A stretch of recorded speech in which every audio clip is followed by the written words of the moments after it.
Call the meeting to order, do the Pledge of Allegiance, and have a moment of silence, please. I pledge allegiance to the flag of the United States of America and to the republic for which it stands, one nation, under God, indivisible, with liberty and justice for all.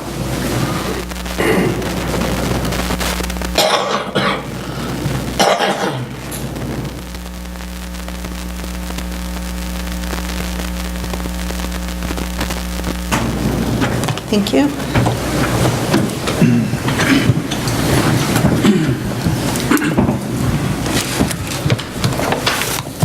Okay, Drew, do you want to do roll call, please? Sardet. Here. Dolan. Present. Bailey. Here. Hellman. Yes. Frost. Here. Approval of the agenda. I'll make a motion to approve the agenda as presented. Support. Okay, we have a motion by Helmut, supported by Frost. All in favor? Aye. Opposed, same sign. We have a presentation from the energy reduction. Yes. Who's doing that? Don? We have a couple folks here from Energy Reduction Coalition. They stopped by, talked to us a month or two ago about a program, and it sounded pretty interesting. Don shared with him, and he's talked with them further, and thought it'd be something worthwhile to consider, so they wanted to come and present and tell us more about it. Okay. Thank you. Thanks for having us here tonight. My name is Jack Lehman. This is Jim Lamorato. We both represent a nonprofit organization called Energy Reduction Coalition. And what we do is take your existing lighting and convert it to energy efficient LED lighting. Doesn't matter what lights, where they're at, inside, outside, parking lots, whatever. We do it all. And we work, if you have a specific contract you work with that you like doing your electrical work, we work with that person to help do the installation. And there's no cost to any of this, no out-of-pocket expense whatsoever. Okay? And on top of that, once you implement the program, you start saving 20% a month off your current electric bill, your electric bill. In other words, if you're paying $100 a month now, next month you pay 80. And then as time goes on, you'll pay less and less along the way of the program. If you're in the program and you say you don't like it after a period of time, you want us to take our lights out, fine, we'll come and get them, no questions asked. After a period of time, you say, you know what are these lights worth? What are all the lights that you put in? We do an evaluation of those lights, what they're worth, because they depreciate just like anything else does. And at that time, we say, okay, these lights are worth X amount now, and you have the money to do it, you pay us up, and the story, and you still get the benefits of the LED lighting and, you know, the inexpensiveness of them. We work, like I say, with your contractors, whoever that might be. We can do village lights. I think, was there somebody from here, from downtown development, I believe we met. You might have met with him briefly. What was his name, Glenn or something? Glenn, yeah. Yeah, and so he was talking about that too. But we'll work with you at your convenience. If you have certain hours, we can only come in here and change lights up, we'll deal with that too. Doesn't matter. We aim to please. We've done places like City of Auburn Hills, Centerline, Shelby Township, that's almost finished now. We're going to be starting on Mackinac City. We've done the Detroit Opera House, where their lights have met their 50,000 hour max. They did this program about 6.5 years ago, and they had a light go out, and they thought, you know what, these lights are getting to the end of their point, because their lights are on 24/7, 365 days a year. And so they said, instead of replacing these one at a time, we're going to start the whole program over, replace all the lights, and that's what we did. Any questions? Just explain briefly how you make money. Yeah. We take the excess benefit, and because we are a nonprofit, it's not about taking the money. We're not selling anything. So we're looking into saving as much energy as possible. And in the program, we take the average life of the lights, and say the lights, based on your usage, are going to last 15, 20 years. So we'll say over those 15, 20 years, we will start your lighting cost reduction rate at 20% in year one, and we'll grow it to 60% at the end of the program. Obviously, we feel pretty confident that there's going to be at least a 60% savings. So we get our money is that in the early years, when you're getting a 20% reduction, we're getting a balance. But every year, as your reduction goes up, the payment to us goes down. Yep. And the reason for that is twofold. One, it helps out the community in that every year you're showing a budget reduction. So that, you know, you're going to have a 20% reduction this year, then a couple percent more next year, and the following year, and the following year. And for us, it allows us to recover some of our initial investment up front. And then when it gets to the point where we're just replacing the lights, that's all that the payment to us is covering, is the forever warranty that we provide. Great. I kind of knew that answer, I just wanted to hear it. And if you have a light that goes out, say it's been in there 6 months, a year, it goes out, and you have to replace it, we reimburse you for that. Even if it's that guy? Even if it's that. That's questionable there. Yeah, and that's one of the things that we do ask for, you know, we do know that when we met with Don, originally we found that Mr. Myers, I believe, that electrical supply, yeah, we contacted him and said, you know, if we were to get this job, would he be interested in doing it? We gave him our rate card that we use for our current electricians that we use, and he agreed. And so, again, that's what we like to use. We like to use the people that you feel most comfortable with. Again, I don't have electricians on staff. I don't, have salesmen on staff. We bring in experts from all the areas. The only people that I do have on staff, quite honestly, are the product specialists, so that we're ensuring that we do our research to ensure that you're receiving the best quality lights. Great.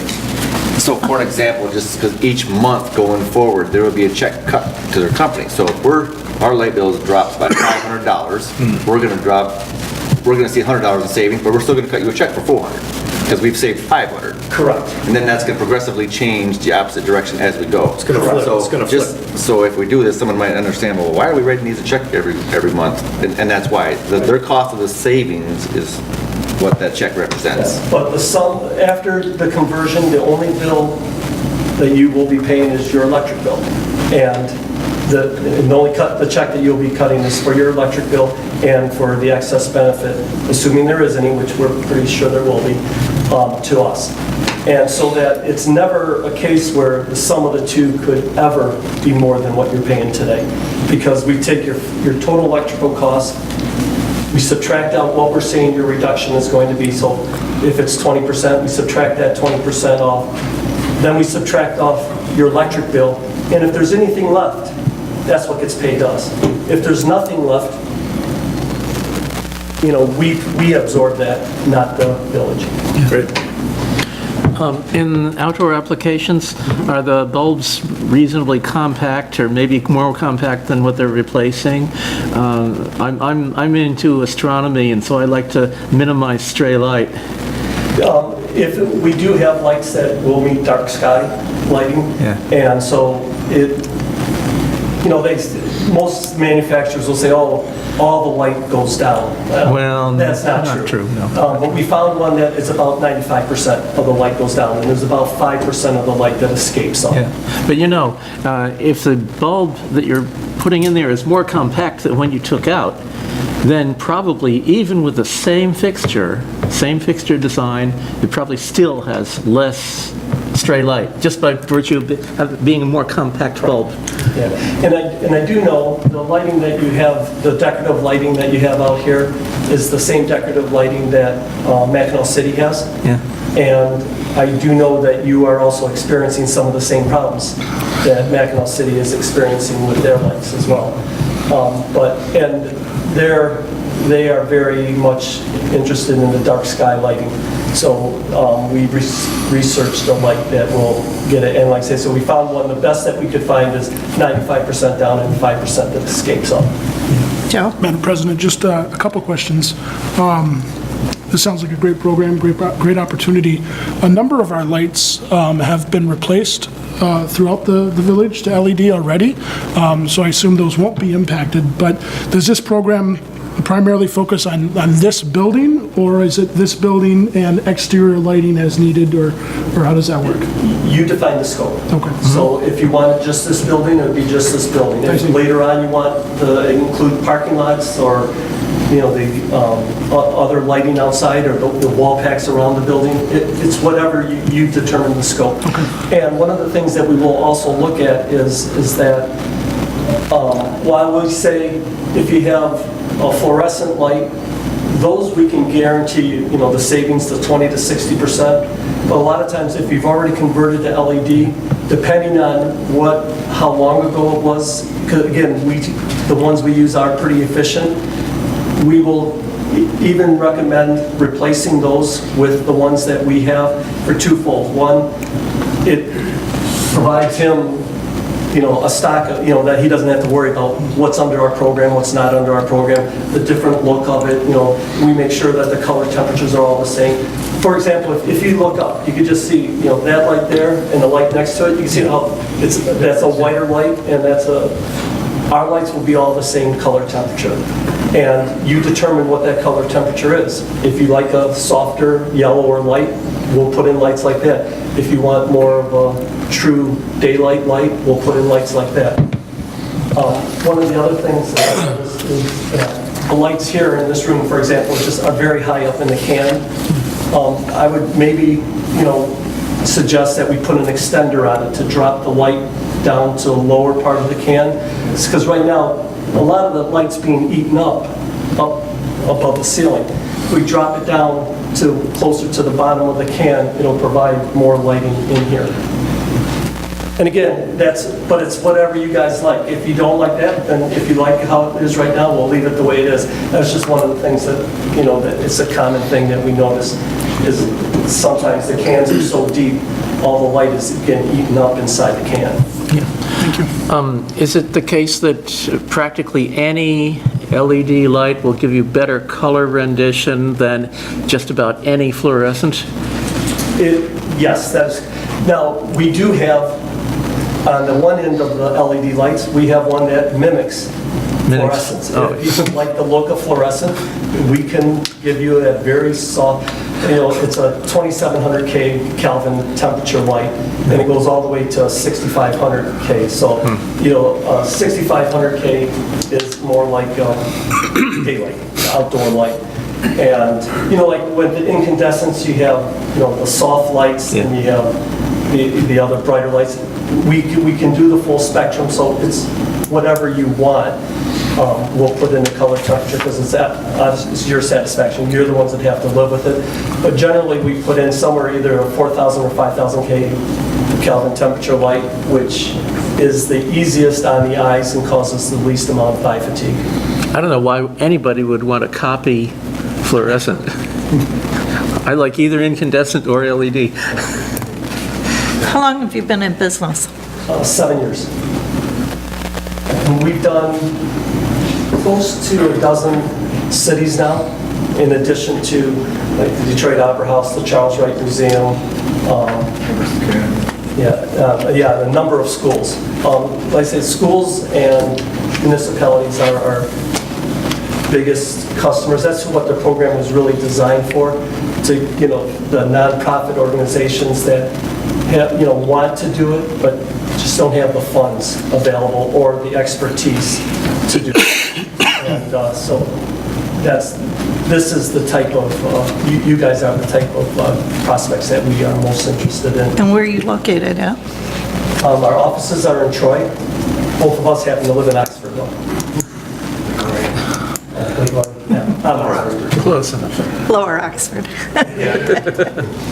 If I could, it's funny how the timing came up, because Don and I, you know, we've talked about moving over to the old Parks and Rec area, and those old bad light fixtures out there, and Don and I looked into it, and Don had a guy come give an estimate to remove those and put LEDs up.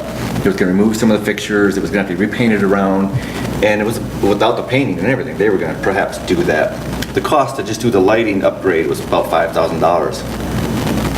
So it wasn't 2 weeks later, I can't remember which one of you walked in my office now.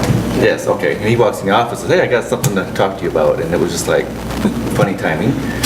But so we already have a good idea what savings would be right out of the gate. Right. just for that area over there. And then Don had talked to him about maybe in one other building at the DPW that gets a lot of use. Maybe not the other one because it doesn't get much use. But, so that was our immediate thought, was this building where we're getting used now and potentially used there.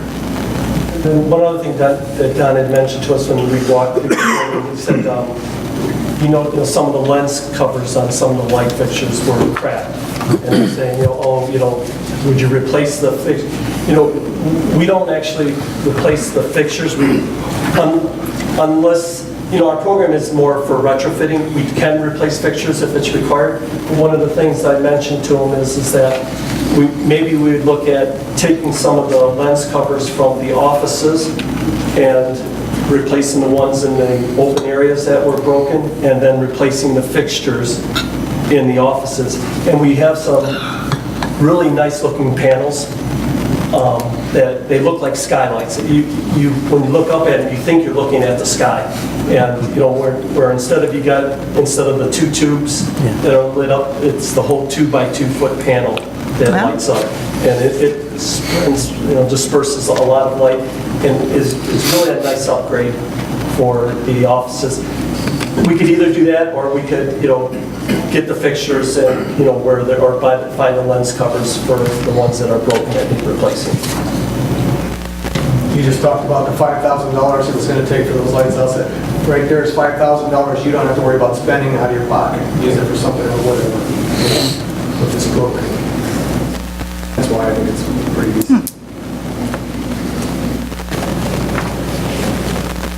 Does anybody else have any questions? Your mother must be very proud. Thank you. Doing so good for the earth. Questions? Thank you very much. Thank you.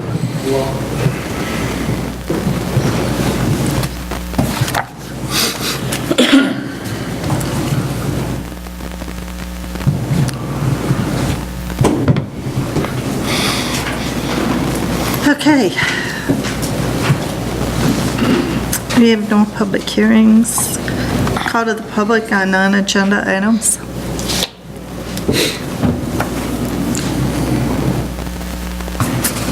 Okay, we move into the consent agenda. A, receive and file.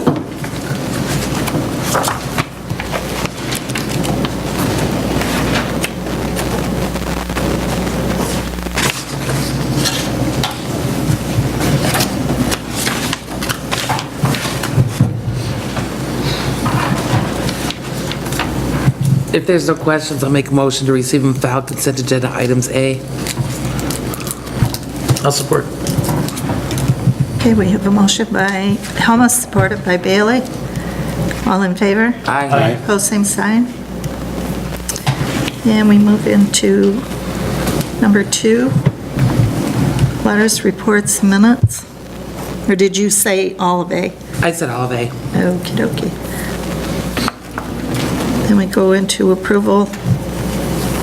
Item B.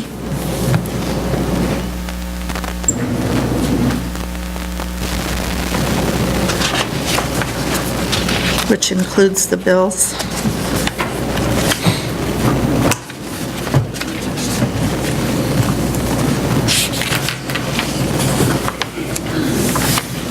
If there's no questions, I'll make a motion to approve consent agenda items B, including the bills in the amounts of $109,549.83.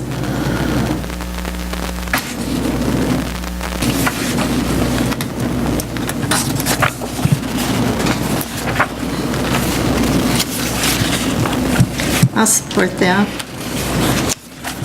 We have a motion by Helmuth, supported by Bastarda. Drew, do you want to do a roll call, please? Frost, Yes. Helmut, Yes. Bailey, Yes. Dolan, Yes. Sorry. Yes. Motion carried. Okay. Unfinished old business, council consideration of the snow ordinance. Good job, Bob. I don't know if it made its way. I have some versions in the car I can run out and get. Yeah, I did. like I said, I could run out to the car and snag. Did you? There's my briefcase. If Bob leaves, he might not come back. I'm about to give birth here. But I have an introduction I wanted to talk about anyways. You know, if you take enough time, you can write a short, effective, efficient ordinance. And if you digest everything, you can write a short, effective, efficient ordinance. Procedurally, Don has looked at this, and I have his comments. Your ordinance enforcement officer has looked at this, and I have his comments. I have some comments from Drew and through administration, and the goal would be procedurally to bring back a final version to you on the second meeting in June. So what we're doing here is we're saying that any person who, you know, is the owner or the lawful occupant of a dwelling, you know, is going to have an obligation to manage the snow and ice on the sidewalks. And we're using a phrase called, accumulation, and we're saying that if the accumulation or the falling of the snow and ice, Thank you, sir. I'll let you get this out.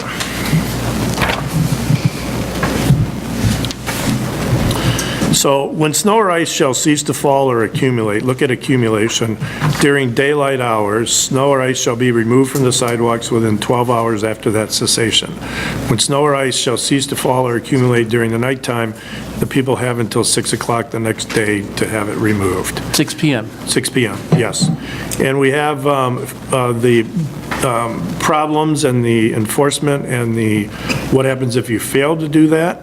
And then we also have taken care of people just shoving the snow out onto the right-of-ways. And we're not saying that snow can't be plowed or put on the shoulders of the road, but you can't do it in such a manner that you end up causing a line-of-sight issue for a vehicle exiting or entering into that area. So if you look at obstruction of vision, deposit on roadway, prohibition, it's very, very, in my opinion, straightforward. So violations, you're allowed to assess a penalty of generally not less than $150 or more than $500. Each day that a violation continues, we're going to deem it an additional and distinct violation. For a second offense in any 3-month period, the civil fine shall automatically be set at $300. For any additional offenses in any 3-month period, the civil fine shall be automatically set at $500. So for the second offenses, I listened to you carefully, we've taken out the discretion. If you're a second offender within a 3-month period, boom, this is your fine. If you're beyond that, this is your fine. As a prosecution and as code enforcement, we have some discretion, but there won't be any discretion in the issuance of those fines.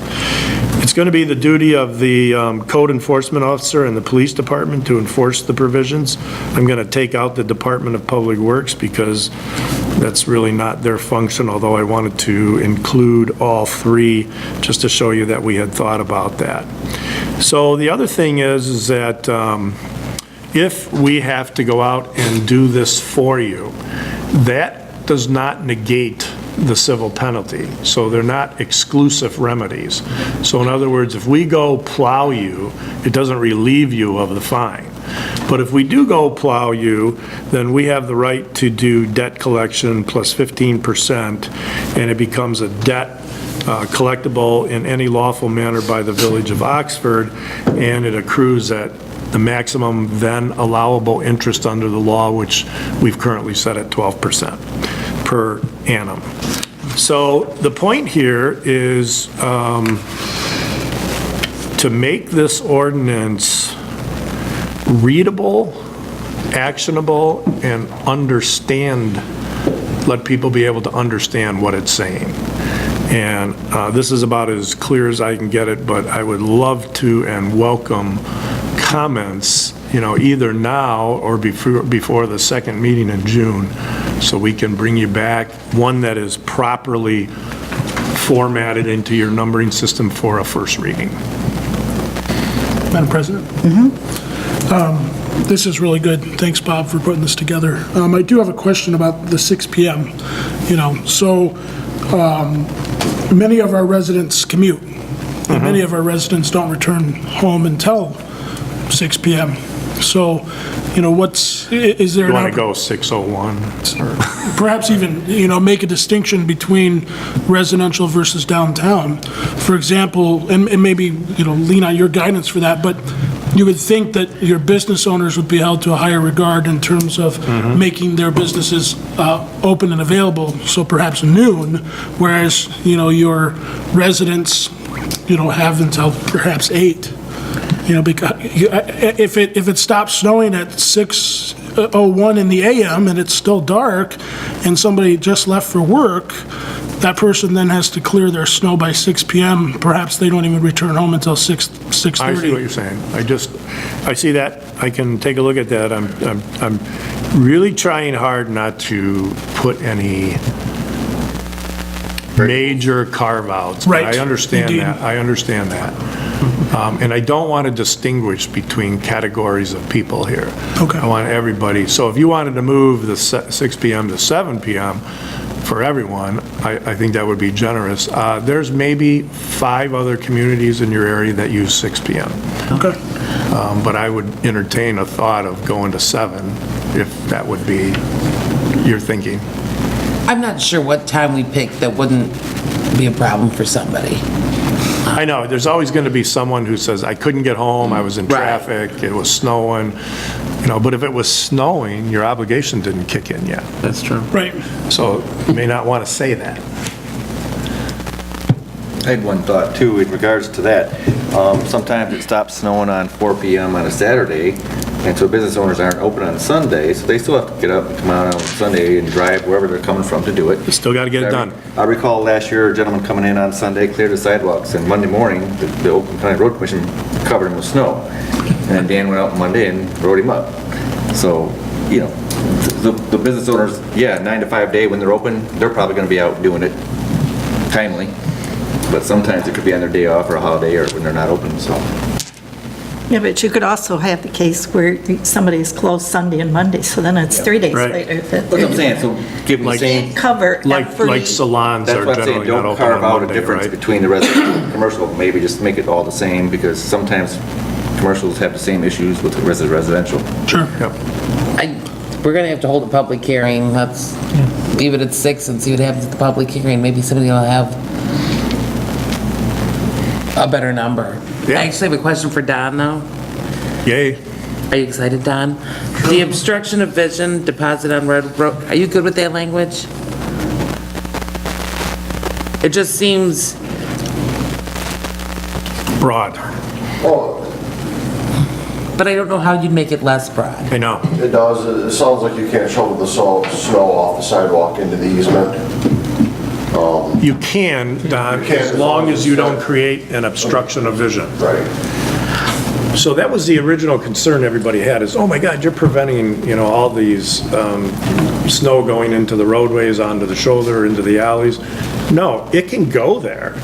You just can't do it or deposit it in a manner that creates, a convenient hill for you that makes it impossible to make a right turn. I'm actually less concerned about the easement than I am the roadway. Yeah. Because I think Well, this we have almost assumes that I can shovel it into the roadway as long as it's not blocking anybody's vision. Absolutely. Yeah, that's what it Absolutely. says. That's the point. That's what it says, yeah. And And so, Don will come and put it on your lawn. right. I thought that it was illegal to push the snow into the roadway. Well, what we've done here is we've said, Isn't it, Dan? It won't be after this. No. Well, this says that you can't push it across.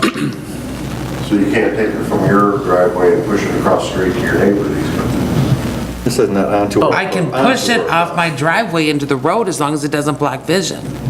Yeah. The metal bullet. That's what it says.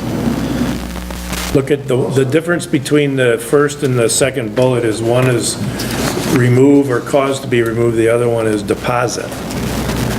It talks about where you As long deposit, as it doesn't cause a safety vision. right? So if I put all my snow in there and everybody can still see, it's not a problem? Right. I'm not sure the DPW wants me to do that. You shall not deposit snow or ice onto or across. A roadway, the shoulder, in a Or an manner alley. which obstructs the safety vision of the driver of a motor vehicle. Right. Well, as long as it doesn't obstruct their vision, I'm good. No, you can't push it across the road. You can keep. But I can push it into the road. Correct. Yeah. Yes, you're right. Okay, well, I don't think the DPW wants me pushing all my snow into the road. Right. I don't know, what, Don? You don't want that? Down the road, Where do I you wouldn't want? want that either. Where do you want it? in the easement, On the shoulder? on the shoulder of the road. Okay, that's an easy change, so we'll say, they can do it to the shoulder, right? Between the sidewalk and the curb, or between the sidewalk and my house. Right, okay, that's fine, but not on the roadway. Not in the roadway. Perfect, that's an easy change. Okay, good. I was really surprised you were gonna just let me put everything in the road, Don. Well, it's worth a try. We'll put it back in your driveway for you. Well, I've often been worried you're gonna do that. So the strategy here would be to revise this, format it, put it into our acceptable numbering system and bring it back in June for a potential first reading. And get this off dead center in case it snows in August. And if you guys want to change the 6 to 7, I don't think 1 hour is going to make a difference. And it does make sense that if somebody gets off work at 5, comes home from Detroit in in bad roads, gives them time to clear, but I think past 7 o'clock, you're either shoveling or you're not gonna. Okay.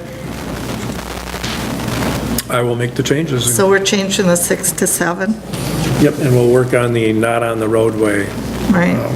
language, and we'll bring it back. I have a comment Gonna about take out practical. Department of Public Works. Yeah, he's coming out. I have a comment about practical enforcement. I would guess that if a person who is authorized to, enforce, comes out and the guy is out there shoveling hard, even though it's after 6 o'clock, I don't think he's going to write him a ticket. That's a practical matter. I don't think so. No, I don't think so. Nothing in here is meant to take away the discretion of code enforcement. I mean, we want a shall standard for enforcement, but we don't want unreasonableness. This is not a money grab. This is a behavior grab. You're trying to get behavior here, not money. Right? Mm-hmm. Okay, thank you. Thank you, very nice.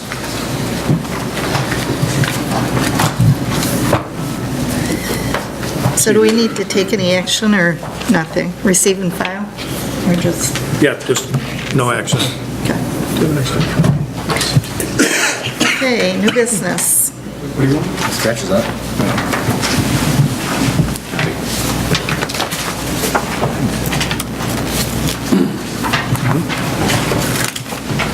Consideration of an agreement with the Energy Reduction Coalition. A few weeks ago, I did forward this to Bob for his review, because it's, you can tell it's written by guys who are really wrapped up into this, and that's a lot to take in. You guys know the inside and out, so I wanted some second eyes on it. So Bob, you could maybe tell the council. what We're fine, you thought of it. and I've tracked this, this particular program in Shelby where one of my friends is the township lawyer, Rob Huth. And you guys did a great job on presenting over there. And I looked at the contract back then, and I've looked at it now. Don, I think you totally support this. I think we would be good to go. The contract's governed by the laws of the state of Michigan. It's pretty detailed on how it lays out the benefits and the payments. I think it's well done. Very supportive of this for this village. Okay. Any other questions? What's council's pleasure then?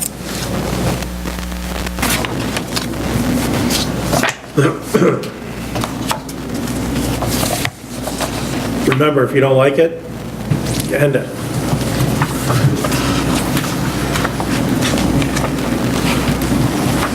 You looking for the contract? Yeah, this is it. I looked at it, but I didn't read it.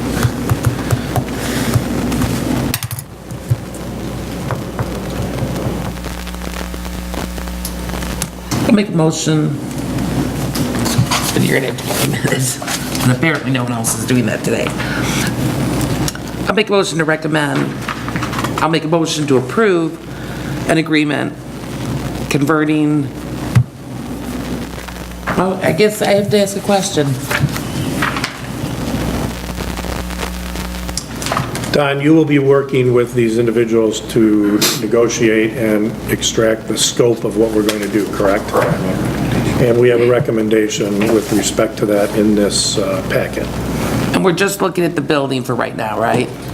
Well, the recommendation that I put in the packet, it says management recommends signing the agreement to begin the conversion process of all light fixtures in the 20 and 22 West Burdick building, as well as any additional buildings that DPW Supervisor Don Brantley finds would benefit based on their lighting use. Don, do you have any recommendations on other buildings that might benefit based on lighting usage? Obviously, at this time, we're not gonna look at doing anything at 18. We're probably gonna take some of the lighting covers that are good over there, replace some of the broken ones here, but, I mean, obviously, we wanna do, you know, that whole Parks and Rec, chamber, DDA office area, and the common area there, the community room, this hallway, the village office, the police department. About Scripter Beach? There's nothing. What about DPW garage? The DPW garage, garage one, our maintenance garage that we work out of every day, the lights are on all the time. We'll look at converting those over. The exterior are already done there at that garage, so we'll look at doing the interior there. Garage 2, that's just a cold storage building, so we'll probably just keep those. They're not the T12 bulbs, they're the little bit more efficient T8 bulbs, and we only turn it on in the wintertime when we go over there and get equipment. It's not well houses. We won't probably end up changing the wall houses because they go in, they flip the light on, they get the meter reads, flip the light off. You're not going to get the benefit from that. At the water plant? Water plant's already LED. Exterior is already LED, interior is already LED. We're going to look at exterior LED wall packs on this building. All the parking lots are already LED, so we're looking at basically the interior of this building minus 18. We'll have to talk about the basement of this building because there's not a whole lot of usage there. And then we'll have to address 18 when the time comes when we decide what we're going to do with that portion of the building. The DPW garage is 120 Class B? 150. 150? Yeah. So that's kind of the scope we're looking at right now. And then we talked about, you know, the downtown lighting. We're getting ready to do our streetscape down there with new fixtures. And the company that we bought them from is no longer an Oxford company, and they're kind of like moved around. And they're a specialty fixture. And I've talked to these gentlemen about, we do not want specialty fixtures. We want to be able to order a globe in a plug-and-play type application for the downtown, and Glenn and I have both agreed to, you know, we want to plug and play. We don't want to have to buy specialty items. So for some reason, 20 years from now, or 10 years from now, we buy out our contract from this company, and a light pole gets hit, we don't want to have to try to come up with some cockamamie way to get light into a pole. We want a type of fixture or type of bulb that we can plug and play. So we're just looking at 20, 22, and 150 for now? For now. Okay. It's all going to be based on how, like, your savings in this room, because this room's not used like every day. Right. You know, we're still going to convert this room, but the hours that is used versus the village office or the DDA office or the common area, which will be run 50 hours a week. These bulbs don't burn 50 hours a week. That's why we're not going to do garage 2, but we're going to do garage 1, our maintenance garage that we work out of every day. Council, you are giving Don some discretion here to work with these folks to get the right stuff in order. It just doesn't raise or lower the money outlay, so. Then I'll make a motion to approve that we enter into an agreement with the Energy Reduction Coalition for conversion at 20 and 22 West Burdick and 150 South Glassby, or Glassby, whichever it's considered anymore. And with Don Brantley to oversee the renovations or changes upon final approval by the village attorney. Great. I'll support. Okay, we have a motion by Mo, supported, I'm sorry, Helmut, supported by Bailey. Drew, do you want to do a roll call, please? Helmut, Yes. Bailey, Yes. Dolan, Yes. Sarda, Yes, Frost. Yes. Motion carries. thank you. Agreement stuff. Consideration of a revised special assessment resolution.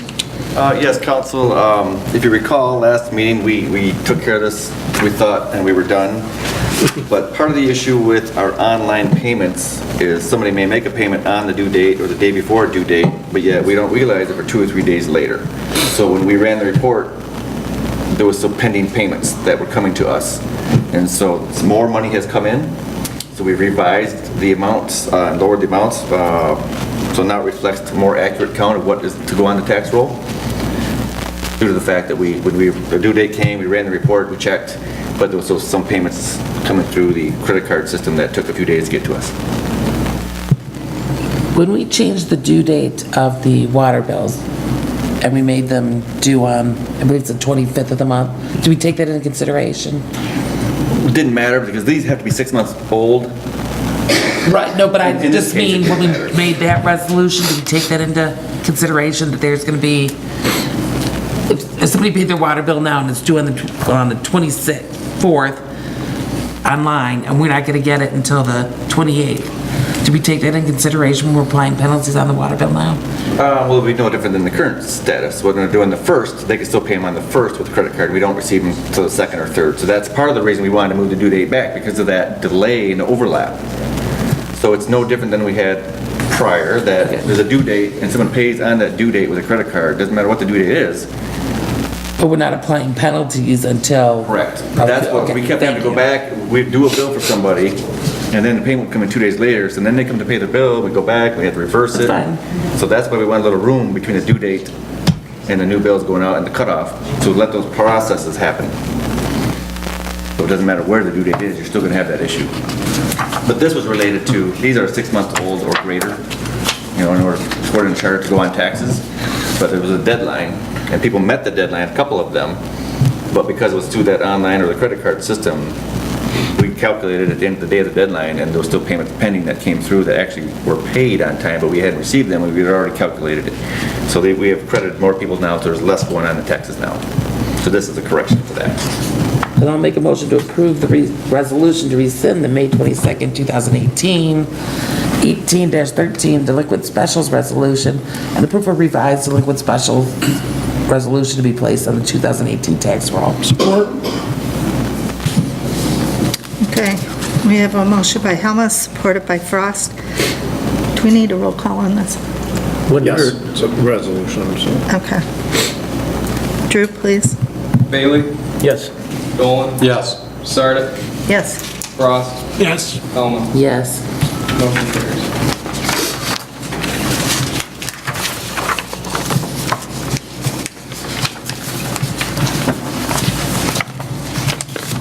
and the last thing is consideration of the clerk treasurer candidates.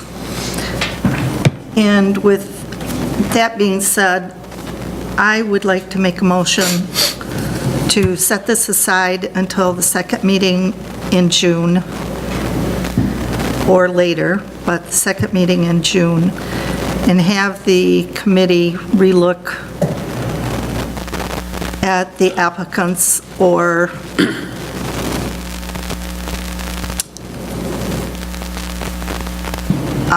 advertise again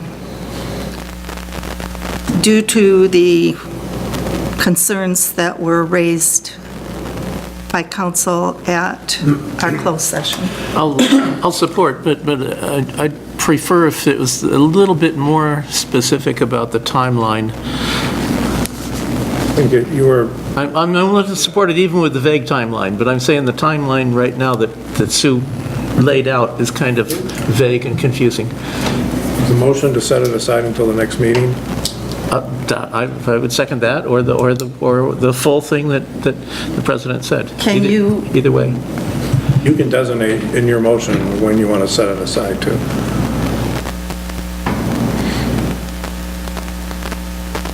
Can you guys do what we're asking, or I'm asking? in 2 weeks' time? Advertising could be tough, but recanvassing our existing portfolios and maybe getting a few more, we could try to do that assessment. We could reach out to the other people who had submitted applications. I think, as Bob said, reposting and trying to get applications in a couple weeks might be challenging. Oh, yeah. So beyond what we had received initially, I don't know if we would have a significantly different applicant pool, would be my only thought. But if that's what you want, we can try and do that. You're saying if you're going to re-advertise, then we're looking at the first meeting of July, Probably, at a minimum. at a minimum, yeah.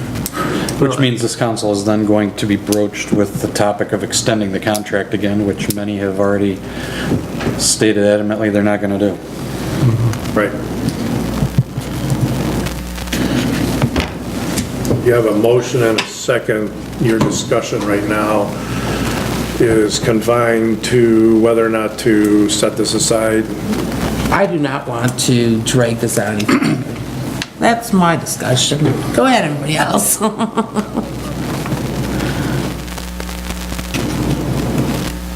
I have no intention of voting to set this aside. There's a motion and a support on the floor. Why don't we take a vote? Okay. Do a roll call on this. Okay. Dolan? No. Sarda? Yes. Frost? No. Helmut? No. Bailey? Yes. Motion failed. Okay.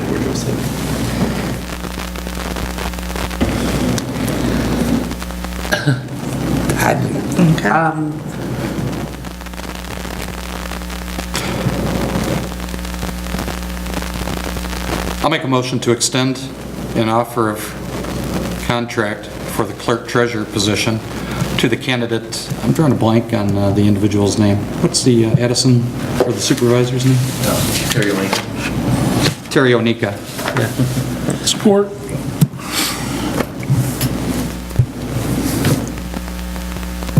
You know, discussion. Is there any discussion? I do want to discuss something. I think we have two great candidates. I really like them both. In my mind, one is strong in the treasury skills and one is strong in the clerk skills. And the village needs both. But in my mind, there will be once Lori's contract is up, there'll be no one with any treasury skills. And I think we need someone with the treasury skills. Drew has some clerk skills. I think he's starting to get the notices down and all the dates and all that. Woohoo! But I don't think we have anyone in the treasury, and that is my concern, and that wise, I prefer to go with the other candidate. With this one. Yes. Just to reiterate again in regards to Ms. Onika, head and shoulders above the other candidate, while the other candidate was good. She's a go-getter, unbelievably competent, knowledgeable, and it's cliche, I used it last week, but a rock star. I have no doubt whatsoever that she'll be able to immediately step in and take care of all the responsibilities necessary, and I would lend my adamant support behind that candidate. She's good for the village wants the best, she has the greatest ceiling in my potential, and we should strive for the best. Do you have a guesstimate as to the timeline for her to acquire the other skills? I wasn't present at the... Those are going to be embodied into the contract. Okay, You know how, Dave, we've done that yeah. with other contracts where we build in milestones of training and certifications. I don't know if you had the opportunity to watch the video, but I she- did, Okay. I did. She clearly articulated her career path, rising from the restaurant industry Yep. to now being the township supervisor of the township. Pretty And- impressive. Pretty impressive. And I have no doubt that with the volume of business this municipality handles, which is low, that she'll be able to excel in a very brief period of time in that role for the foreseeable future. I think, I think both candidates were exceptional. I do think one interviewed better than the other. I don't know that I would call one a rock star over the other. But I think we need the treasury skills to continue so that we don't fall into the old pattern of the reports being late, the journal entries getting made late,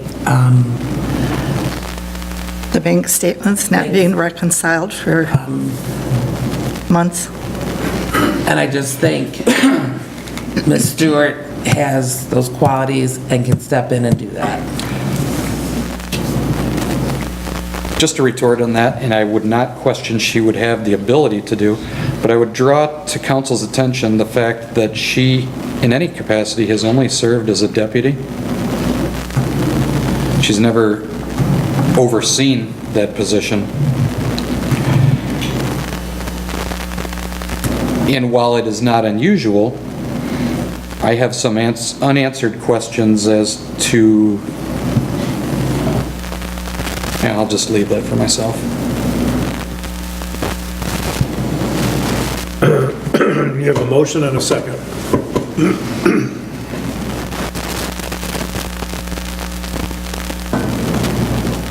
Call for a vote.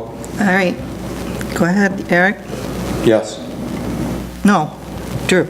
True. We said, forgive me for assuming I was Eric. I thought you wanted Drew to vote. I'm like, wait, Call for your own change the vote, Eric. rules? I can't do that. Basarda. Could we hear the motion again? Extended a contract offer to Terry Onika. Thank you. And I'm going to start with Basarda.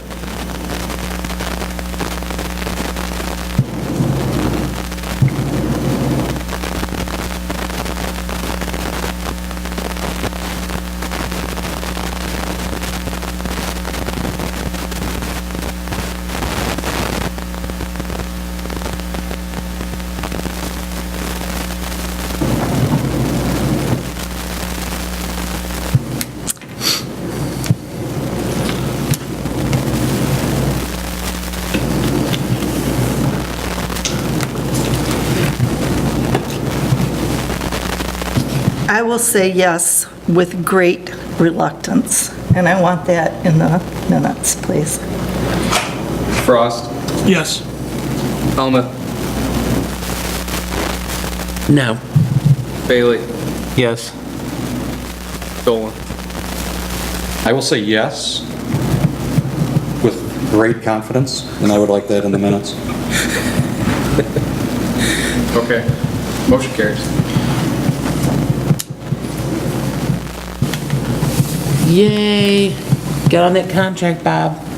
Will do. We'd like it done by 7:30? Same as the snow. Okay, we had no items removed. Public comment? Manager staff report? That's why I had to run out just prior to the meeting, because I wrote my report, but I had not printed it, so. Mr. Bailey, a couple weeks ago, you had asked me about the 2016 water quality report hanging in our hallway here, and I'm pleased to announce our 2018 is now available and may already be there. Yeah, I gave it to Drew yesterday.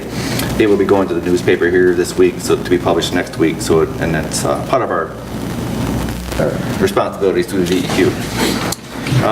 We had our health insurance change over the first part of the month. For which? Couple small bumps. We had a nice meeting last week with all the employees. I think everybody could make it there. Our agents were here. Remember, his senior staff was here. I think it was well received. I think once we get over the initial changeover, it's going to be not only better, but easier for the employees. And I think that's a big relief and a lot of burden and paperwork off their shoulders. So I'm happy to finally have that done. There's a lot going on this time of year. The DPW is busy, as you know, mowing and everything else, fixing the large drain structure that collapsed in the parking lot the other day. And there was a really fine young summer help person that we thought was coming back who ended up with a job elsewhere. So that summer help person is not here. It would have been here probably about a month by now, do you think, Don? So there is no extra hands on deck. So just keep that in mind when you see things around town. I mean, I believe they're working the best they can with what they have and who they have. The advertised position was put out there. We received no inquiries. Everybody's employed. So it's unfortunate, especially when we had someone who had been here a few years, we thought was coming back, was really going to be able to jump right in and tackle some tasks. So just keep that in mind. There's things that happen. Again, 2 or 3 days, 4 days, or whatever was taken up repairing or more. This drain structure behind Patterson, the other day, it wasn't on our list last week or the week prior to that, but it happened. So just keep that in mind. We provided a whole lot of dog licenses in the last few weeks, and in part because the county is out knocking on doors and writing citations and stuff. And I wasn't really aware of it, but the 1919 state law says after June 1st, we're supposed to turn all the tags into the county. Well, we've been processing them right along for the last few weeks, much to the happiness of the residents of the local area, whether they're township, village, or where they come from, because it saves them a drive to wherever they're going to go to get it. But we have to stop. But we're going to stop now. We found that out today as to why other people weren't doing it after June 1st. We still had tags left over. People were more than happy. We were selling them like hotcakes. So anyways, unfortunately, if they didn't get it till today, it closed today, they're going to have to go to the county. The former police vehicle that Dan has been using the last couple months, it's really come in handy. When he pulls up, they come down off the roof. They don't even have to ask who he is or why he's there. They know. So I've driven it once or twice, and my personal opinion is that thing should have been retired a couple years ago. It is pretty rough.